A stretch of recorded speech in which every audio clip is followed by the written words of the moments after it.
আর একটা সবচেয়ে বড় অস্ত্র শিখিয়ে দিচ্ছি, এটা আমি কাউকে শিখাইনি আজ পর্যন্ত, আজকেই প্রথম।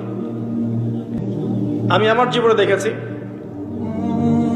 এই ওসিলা করে যা চেয়েছি পাইনি এমন কোনোদিনও যায় নাই। আলহামদুলিল্লাহ, আমি সম্পূর্ণ আল্লাহ পাকের কৃতজ্ঞতা এবং শুকরিয়া আদায় করছি। এইটা ওসিলা করে আমি যা চেয়েছি আমি সারা জীবনে তাই পেয়েছি।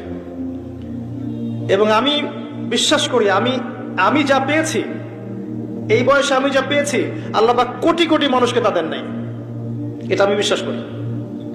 এই বয়সে আমি যা পেয়েছি, আল্লাহ পাক আমাকে যা দিয়েছেন, যত দিয়েছেন, কোটি কোটি মানুষকে আল্লাহ পাক তা দেন নাই, আমি এমনটাই মনে করি। আমি কি শিখাই দেবো সেটা? আপনি আল্লাহ পাকের তাওহীদের ওসিলা দিয়ে দোয়া করেন। দোয়া করতে করতে আল্লাহকে বলেন, আল্লাহ তোমার তাওহীদের কালিমা লা ইলাহা ইল্লাল্লাহ এর ওসিলা করে তোমার কাছে আমি চাচ্ছি